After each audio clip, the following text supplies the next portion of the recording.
Entonces estamos hoy a 25 de marzo.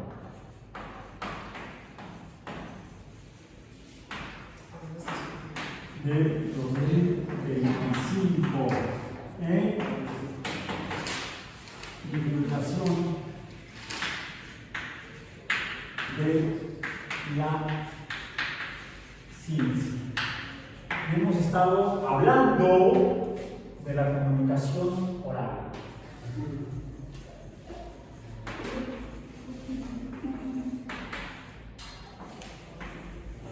Ya hablamos de la comunicación escrita y terminamos diciendo que la comunicación escrita nos es útil para la comunicación oral. Pero debemos tener cuidado porque inicialmente la comunicación oral sería inicialmente con el discurso espontáneo o improvisado.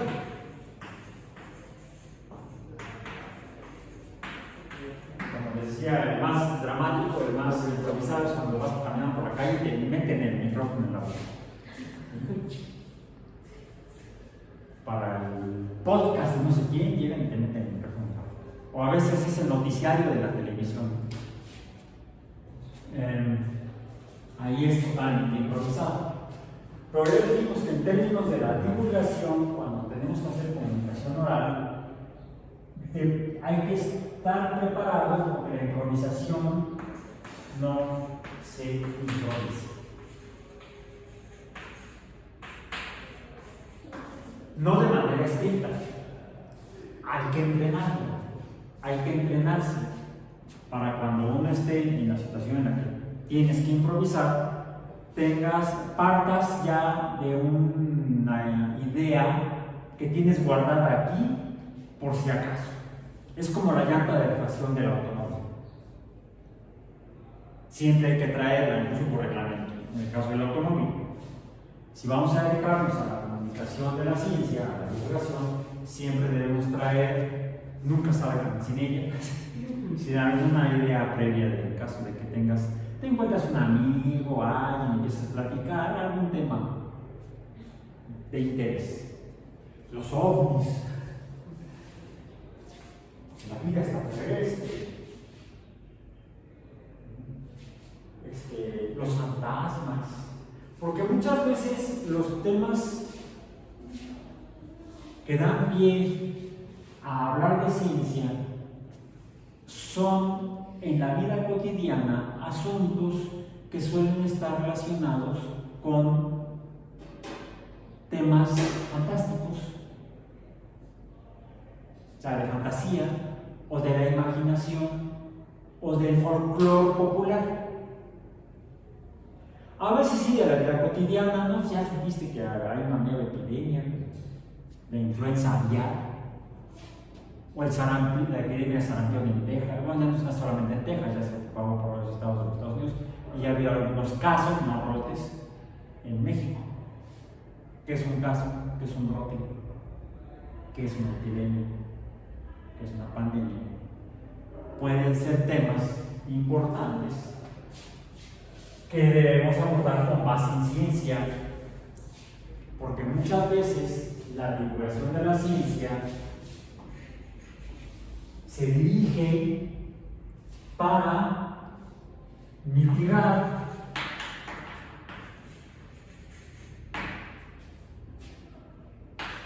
el desconocimiento, lo voy a poner así, para que no suene tan ofensivo.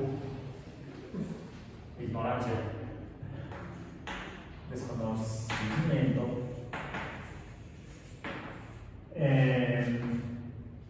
el folclore, lo voy a poner en español moderno, folclore sería en español, si lo pusiera con K tendría que poner la E, folclore, no sé. La fantasía, la imaginación. Esto no se ve tan feo, pero cuando pasamos acá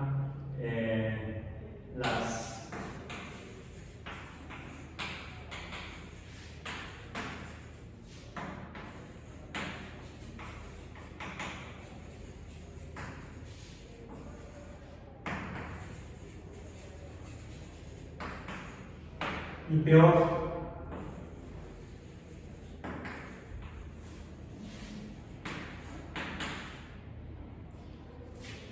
la manipulación de información.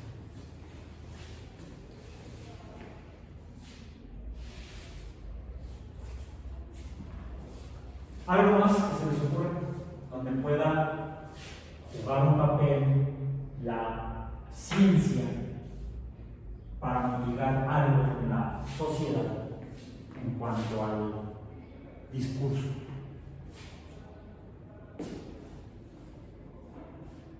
Con eso es suficiente, ya no le buscamos más pieza al gato. Inspiración. ¿Vale? Inspiración. Inspiración.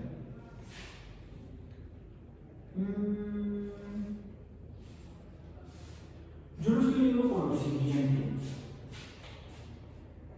Por ejemplo, los conocimientos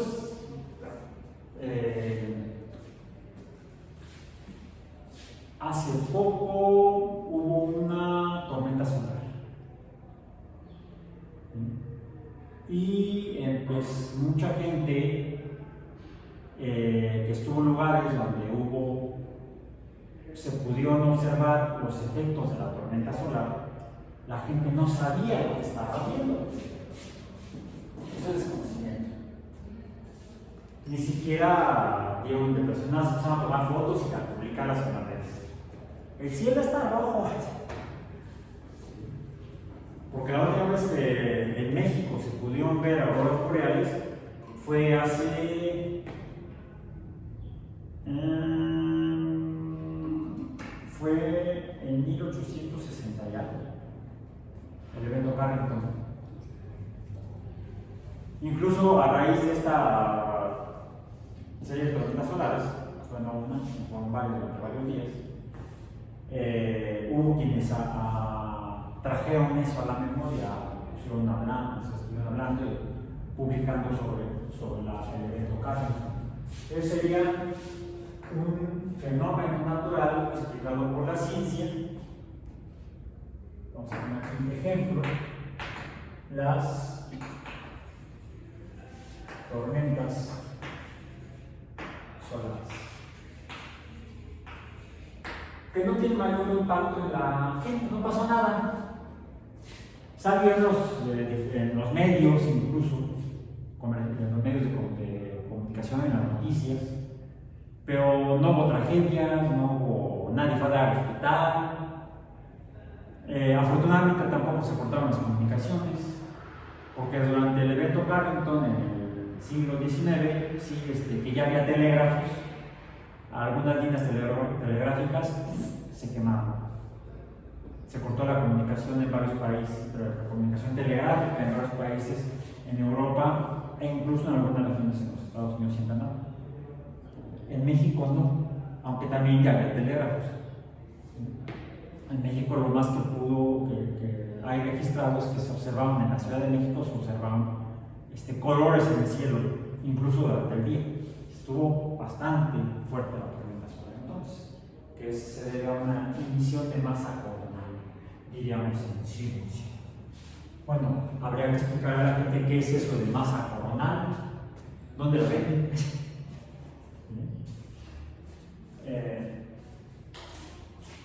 Masa coronal.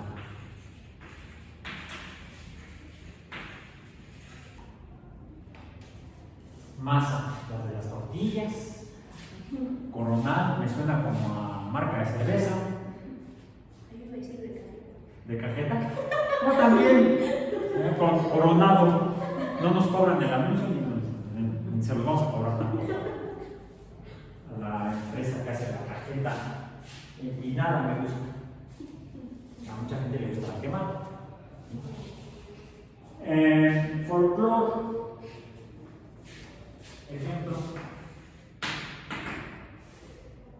Ejemplo del folclore.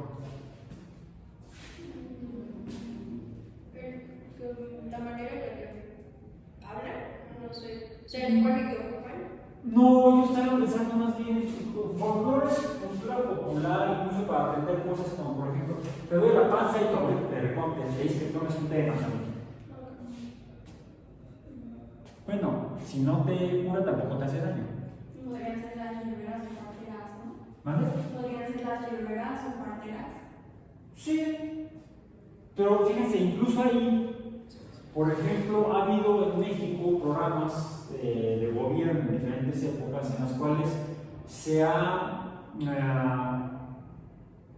trabajado para que la atención a la salud, por ejemplo, la salud reproductiva, en lugares que están lejos de hospitales, clínicas, del sector salud oficial, sean las personas, las mujeres que requieren esa atención, atendidas por parteras, por matronas profesionales. O sea, se atiende el folclore y se incorpora a la cultura o al conocimiento científico. No entran en conflicto, se armonizan. Y se requiere llevar a cabo una muy buena comunicación para que esto, por ejemplo, digamos hablábamos de parteras y matronas para la atención a la salud.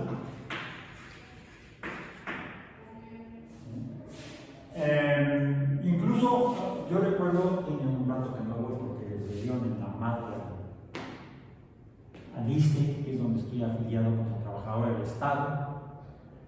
He tenido que estar yendo cuando tengo algunos asuntos de salud, ir a consultorios de otro tipo, a consultar a médicos en otros consultorios que no son del ISSSTE, porque hace algunos años tuvieron a bien darle en la torre al servicio de atención médica o la salud en las instalaciones del Instituto de Seguridad Social del Servicio de los Trabajadores del Estado.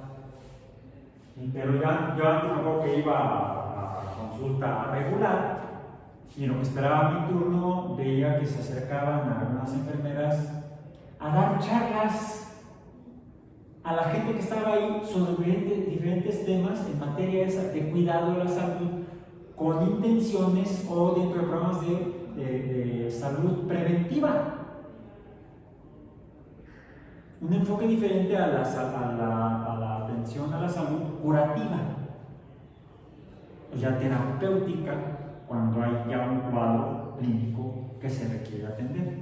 Es mejor prevenir la enfermedad que tener que atenderla para tratar de remediarla o curarla si es el caso. Bien. Entonces, algo así se hacía en este caso. Porque muchas veces la gente va a la consulta porque no sabe qué tiene, simplemente se siente mal. Si no tiene por qué saberlo, si no estudió medicina o enfermería, no está obligada a saber qué le puede pasar a su cuerpo. ¿Sí? Para eso son profesionales. Fantasía. Bueno, sí. Hay que. Vamos a poner los medios. Espectáculo, vamos a poner espectáculo. Es importante relacionar la ciencia con la fantasía ante la sociedad, o para la sociedad. Valdría la pena, es necesario. Yo podría decirles que por experiencia propia yo hubiera querido que sí, cuando era yo pequeño. Me había ahorrado varios comentarios. Yo pensé que, como veía Superman volaba, yo creía que podía volar. Yo me pasé un carampazo. Si me hubieran dicho, como le dijo Woody a Buzz Lightyear, eres un güey, no puedes volar, me habría ahorrado muchos dolores y tener que ir a la clínica. Niña y medio facturado. Pero sí, aunque luego la gente exagerada, porque luego mis hijas me odian porque les digo eso que está. ¿Cómo? Por favor, papá, espérate. Entonces, bueno, hay que saber dónde. ¿Sí? Que ayude y no que perjudique. Por ejemplo, me fascina una película de Flow y es una película fantástica. Hay que aprender a distinguir lo que es real de lo que es falso, lo que es real de lo que es falso, y podemos gozarlo. No se trata de ir amargado y echando la rienda de las películas a los demás. A veces sí, nada más como dicen, como el vato más pro joder. Pero no, hay que ser responsable. Porque sí me he tocado con algunos comentarios que hasta son de mal gusto. Críticas que no vienen al caso. Existe en arte lo que se llama la libertad creativa, que incluso puede ser hasta al revés. Una idea que en un momento puede surgir desde el lado del arte y ser fantástica, luego puede dar lugar a que alguien piense que podría ser el principio de una nueva hipótesis científica. Hay un caso ya icónico, y es grato cuando uno se entera que fue un colega, aquí vecino de la otra institución, que como buen chamaco de generación vio Viaje a las Estrellas, y cuando estaba haciendo su post, no sé si el doctorado, sí creo que el doctorado, no sé si era postdoc, doctorado o un postdoc, allá del otro lado del charco, se le ocurrió que a lo mejor sí se podría, como decía el capitán Kirk, Warp 1, o sea, viajar más rápido que la velocidad de la luz. Y fue cuando a Miguel Alcubierre, astrofísico, se le ocurrió que podría haber un modelo matemático que pudiera explicar eso. Y sí, en lugar de que sea la nave la que se mueve, su modelo, su hipótesis, es que mueves el universo. Y entonces le saca la vuelta a las teorías de Einstein de la relatividad, que son las que te ponen el límite de que no puedes viajar más rápido que la velocidad de la luz. Sí, matemáticamente es posible. Es un buen modelo hipotético, como el modelo geocéntrico de Claudio Ptolomeo. Lo difícil es encontrar que sea realidad. Pero al menos la idea ahí está, que liga la fantasía con la ciencia de manera creativa. Ya sea para hacer una mejor película, algo fantástico, o para plantear un nuevo modelo que pudiera explicar algo en la naturaleza. Vale la pena. Eso lo ligamos con la imaginación. La imaginación sería la herramienta para la fantasía, para la ciencia. Sin imaginación no hay ciencia. Puede haber técnica, puede haber gente trabajando en campos científicos, haciendo buenos resultados, aportando al conocimiento, pero difícilmente va a modificar un paradigma, porque para eso se requiere imaginación. Hay que imaginar más allá, como decía Rafiki, mira más allá de lo que ves. Pseudociencia, aquí sí. Quizá ligarlo con las conspiraciones puede ser peligroso. De ahí, por ejemplo, tenemos pseudociencia no con muchas graves consecuencias, digamos la astrología. Que la astrología es una ciencia, pero se quedó en el pasado al afirmar que hay una relación entre los movimientos o posiciones de los astros y tienen efecto en la vida humana.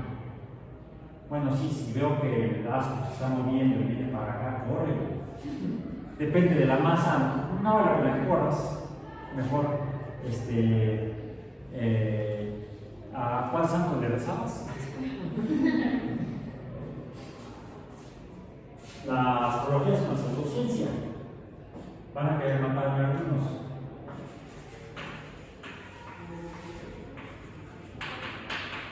La homeopatía.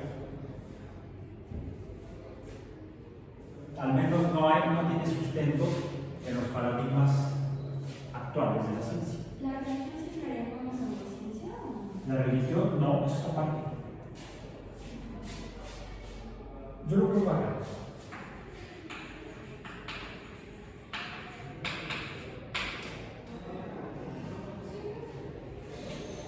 porque es otra forma de conocer. Así como dijimos que la ciencia es a way of thinking, es una forma de pensar para interpretar la naturaleza, la religión junto con la magia son otras dos formas de pensar para interpretar a la naturaleza. Solo que la diferencia es que la ciencia se basa en evidencia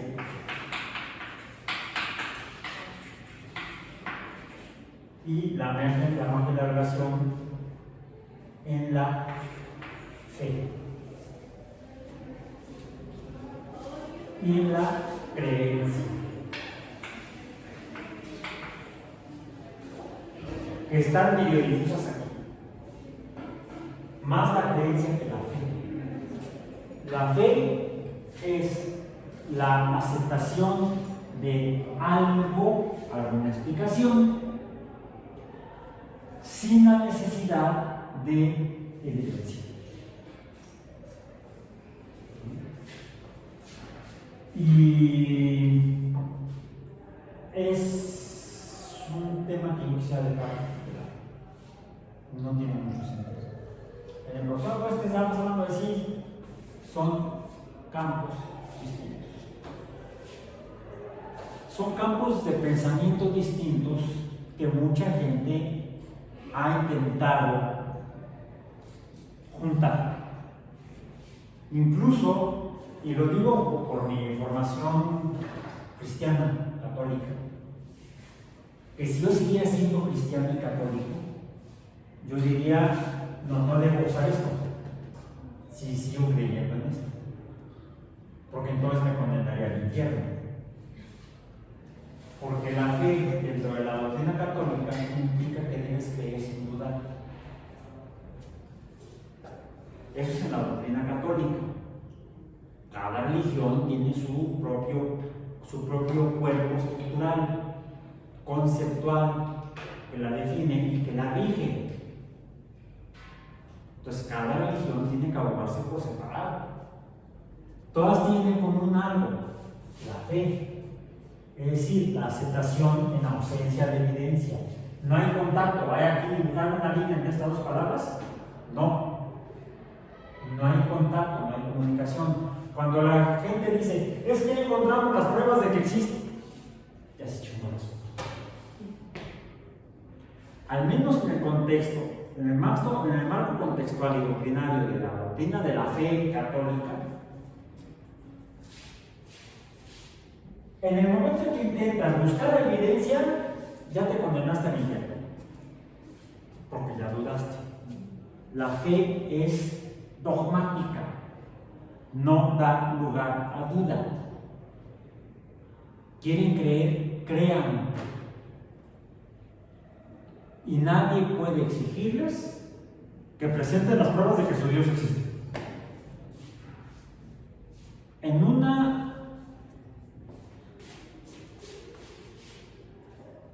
un seguimiento de esa religión fiel, vamos a decir, aunque estoy como sustentando el mismo concepto, fiel, no debo dudar, no puedo dudar. Tengo fe en que Dios existe en tres personas, una de esas, etcétera, etcétera, etcétera, etcétera, de acuerdo al marco normativo de la doctrina de la fe vigente a día de hoy.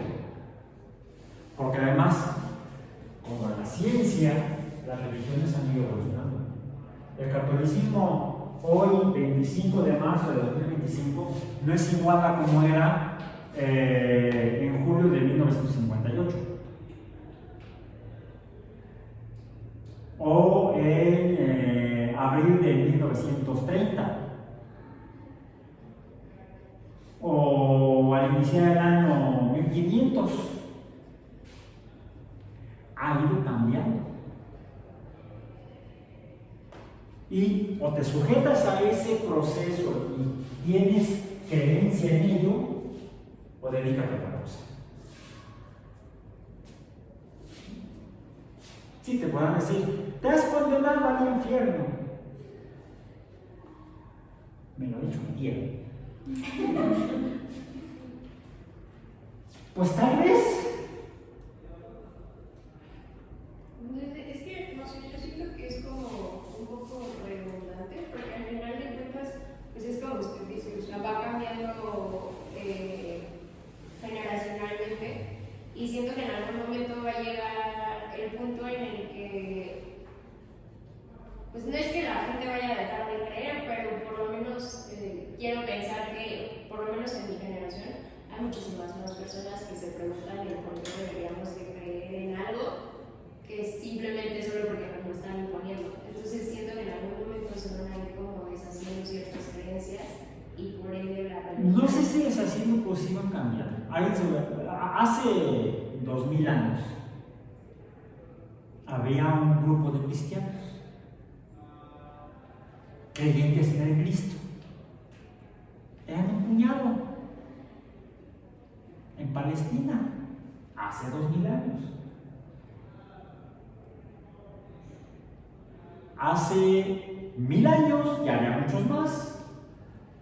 Y por cierto, ya había pasado tanto tiempo, casi 1000 años, estamos a 2000 años de que supuestamente inició el cristianismo. Y ya hace 1000 años había muchos más cristianos, pero con diferentes interpretaciones del mismo Cristo. No se diga hace 500 años. Hace 500 años ya había alguien en Roma que decía: aquí el que manda soy yo, y yo soy el que tiene la verdad absoluta. Y había otros que se habían quedado en Constantinopla, en Bizancio, diciendo: no, tú el que está en Roma estás equivocado. Nosotros estamos acá, bueno, más yo que estoy aquí en Bizancio soy el que tiene la razón. No, había otro en Atenas que decía: no, yo tengo la razón. Había otro en Moscú que decía: yo tengo la razón, etcétera, etcétera, etcétera. Moscú, no, en Kiev ya existía, Kiev la fundaban antes que Moscú. O sea, y había otros que estaban en el norte de África, en Etiopía, cristianos también, más apegados a la tradición original de hace 2000 años. El cristianismo más antiguo, por cierto, no se profesa en Palestina, se profesa en el noreste de África, principalmente en Etiopía, precisamente. Algunos dicen por ahí que ahí está el arca de la alianza, no sé, todas esas tradiciones judeocristianas. ¿Sí? A lo que voy es lo siguiente: una cosa es la forma de pensar en ciencia o científica, que además tiene sus variantes, y otra cosa son las formas de pensar mágico-religiosas. Ahora, estamos muy apegados a cuando pensamos en religión y luego cruz se vaya el día de que venga Jesús. ¿Por qué? Porque vivimos en una sociedad básicamente cristiana. ¿Por qué no pensamos en Buda? Porque sí hay budistas en México, pero son un puñado. ¿Por qué no pensamos en otros dioses? Pues ¿por qué no? Es más, ni siquiera en Tonatiuh, porque ese nos va a desaparecer, quedó como pieza de museo. Ya ni siquiera los pueblos nativos americanos, en el continente, desde Alaska hasta Tierra del Fuego, profesan sus religiones originales, o las que existían previas a la llegada de los europeos. Vean las prácticas religiosas de los pueblos nativos. Puede ser en México, puede ser en otro país del continente. Son sincréticas.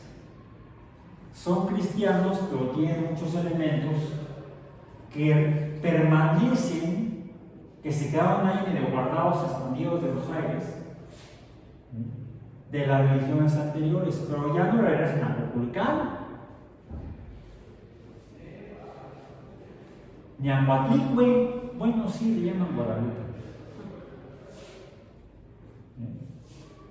Ya, el cristianismo americano en general es muy diferente al cristianismo europeo, que depende europeo de dónde.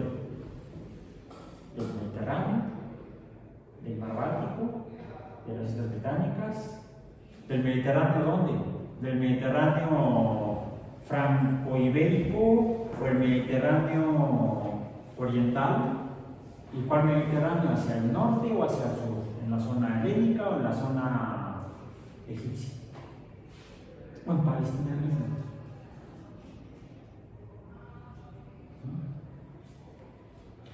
Algo similar ocurre en la ciencia, aunque la ciencia, la estructura de la ciencia actualmente, que procede curiosamente del Mediterráneo también, y que tiene muchos elementos del cristianismo, por su proceso de evolución, la ciencia actual surge en la cuenca del Mediterráneo europeo, básicamente en la región de lo que ahora es Italia, con algunos elementos ibéricos, otros franceses y algunos del centro de Europa. De ahí provienen los principales marcos filosóficos en los que se fundamenta la práctica de la ciencia hoy en día. Y eso es algo de lo que casi no hablamos. Es algo de lo que deberíamos hablar más. Ya lo hemos comentado antes. Hacer divulgación de ciencia no es hablar solamente de los hechos o descubrimientos a través de las herramientas de la ciencia. Hay que divulgar también la ciencia. Y eso es algo a lo que yo quería llegar hoy. Porque quizá lo más de mayor impacto hoy en día sean estos y estos.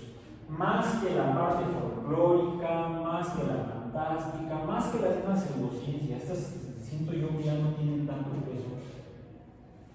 Actualmente, como yo todavía hace apenas 20 años, una generación.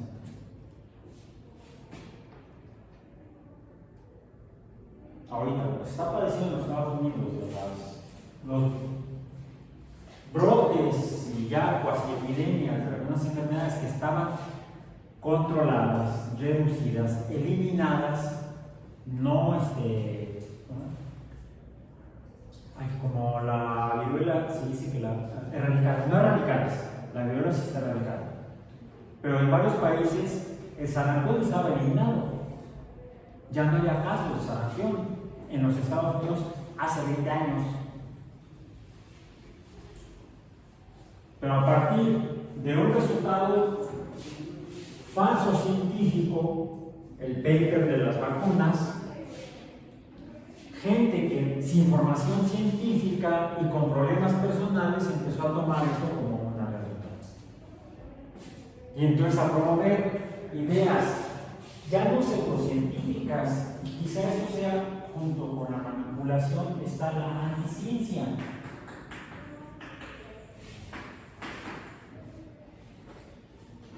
Ya no solamente la manipulación de los hechos a través de la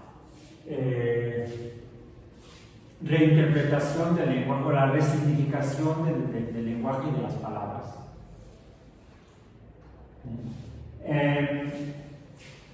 En México no se está dando, afortunadamente, pero aquí arriba se está llevando toda una serie de actividades, casi como una campaña, casi como una política de gobierno, de acabar con el aparato científico, de desmantelarlo.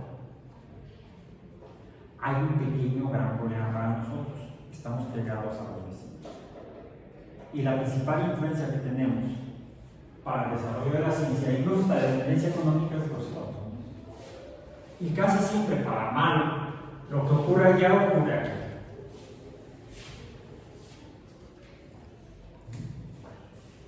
Vayamos a lo que viene. Afortunadamente les compartí varios videos en esta ocasión para estudiantes en City. ¿Sí los vieron? Bueno, sí vieron que estaban los videos. No sé si ya pudieron observar los videos. Pero eran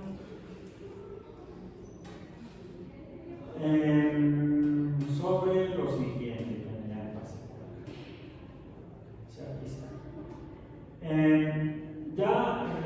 Respecto a la sesión pasada, les compartí unos ejercicios de contacto visual, que los hablamos la vez pasada también, el ejercicio del espejo, el ejercicio de progresión del elevador, hablamos la clase pasada reciclar que ya está una obra de teatro. Y para esta ocasión les compartí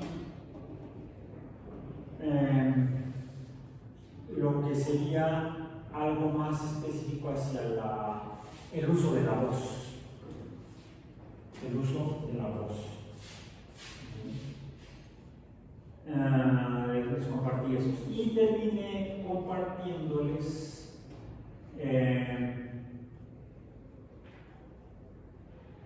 ya que nuestro tema de hoy sea la improvisación, básicamente. La improvisación, lo que son algunas, fueron tres videos en particular. Uno que yo le puse 3 claves para darte a entender. ¿Sí? A veces estos problemas entre la ciencia y que esto impere está en función del lenguaje que usamos. Masa coronal, decían que parece cajeta, está en el hecho de que la gente, ese tipo de palabras o lenguaje o frases que usamos en ciencia,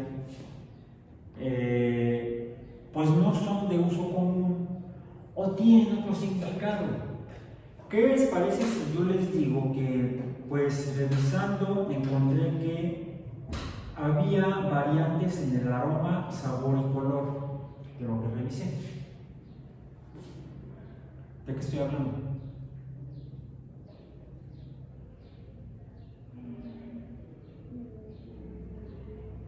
Otra vez.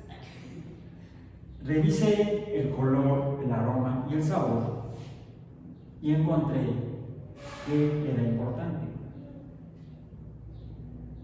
las diferencias entre color, aroma y sabor de lo que revisé. ¿De qué estoy hablando? No, estoy hablando de partículas subatómicas.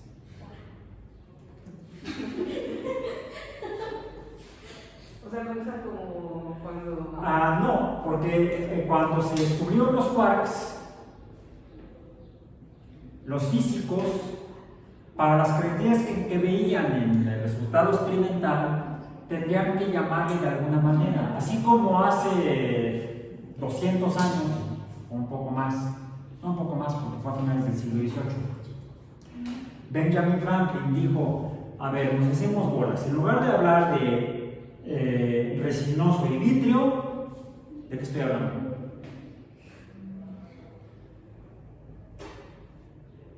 Ya no le digamos resinoso y vítreo, pongámosle otro nombre. ¿Qué es resinoso?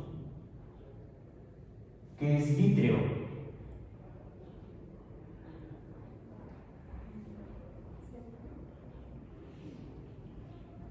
¿Qué es resinoso? Como textura.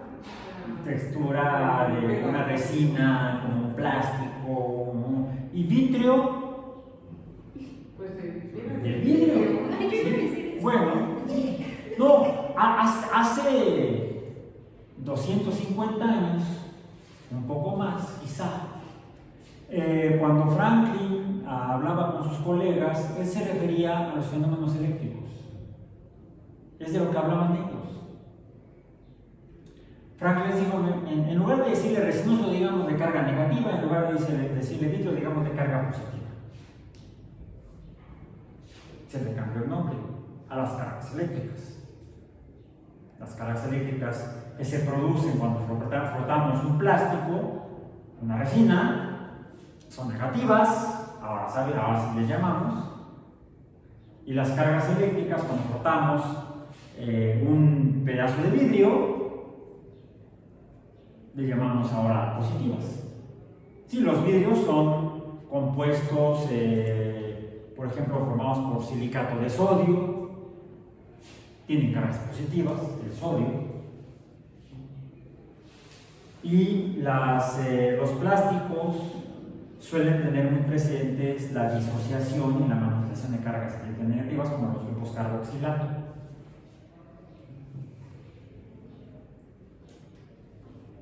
Bueno, el lenguaje científico va cambiando y va generando jerga. La jerga técnica es el lenguaje especializado que usamos cuando estamos hablando entre expertos sobre los temas correspondientes. Les digo, los electricistas de hace 300 años hablaban de resinoso y vitrio, ahora no hablan de cationes y aniones. Y cuando se descubrieron los quarks como partículas subatómicas y tienen características que distinguen a unos de otros, a los físicos se les ocurrió ponerle como nombres a esas propiedades: color, aroma y sabor. Pero si no nos dicen eso, yo no entiendo nada. Es como lo que les dije hace rato: ya llegué en el mueble y lo parqué junto a las rocas. Es una forma de hablar que no es de la Ciudad de México, es del norte del país. O las guaguas, así le dicen en el Caribe a los autobuses. O como ocurrió con una prima que estaba aquí estudiando su maestría, en una casa de huéspedes se quedaba ella, y un buen día llegaba una chica nueva de Venezuela, también estudiar a México, y mi prima le dijo: nada más cuentes ahorita porque tengo un tiradero en la... Y la chica otra se puso, se le subió y se le bajaron los colores. Y ya me voy. Y mi prima se dio cuenta de que, ¿qué pasa? Es que tienes un tiradero, por favor. Dice: no he arreglado la recámara. Ah, el tiradero es otra cosa. Pensó que tenía novia adentro. Ay, qué inocentes se vieron. Así como existe el lenguaje coloquial distinto en un mismo idioma, en diferentes regiones, entre diferentes disciplinas científicas tenemos diferentes jergas para llamar a las cosas. Por ejemplo, el otro día me estaba preguntando a mi hija que dónde había dejado yo la chancla, porque la necesitaba. Digo: no me acuerdo. Sí, la usé ayer y la dejé puesta. ¿De qué estaba hablando? ¿Por qué me preguntó? La chancla. Mi hija se dedica al cine, a la fotografía. Es el soporte del 3D, donde atornillas la cámara. Si está el tripié y luego está una plaquita que tiene un tornillito con el que fijas la cámara al tripié, y esa la puedes zafar con una palanca. Y a veces te llevas la chancla en la cámara. Entonces quieres usar el tripié y si no está la chancla no puedes, porque no tienes donde atornillar la cámara. En diferentes ambientes profesionales u oficios se usan diferentes jergas. Si queremos comunicar la ciencia usando las palabras científicas domingueras, nadie nos va a entender un carajo. Y entonces no hay comunicación. Sí, podemos ir introduciendo el nuevo lenguaje. Es como si yo escribo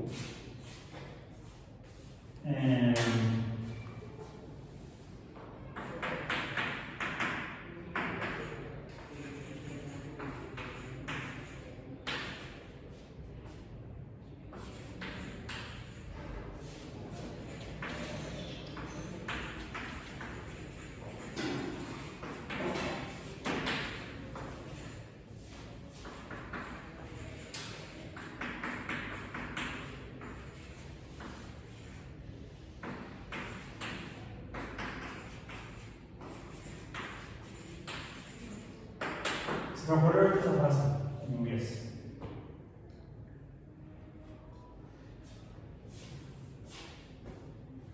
Contra esta otra.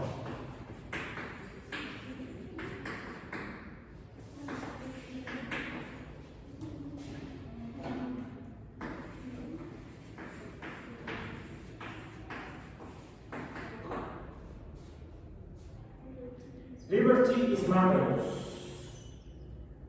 Esta se puede entender porque la raíz de estas dos palabras es latina, la misma raíz del español.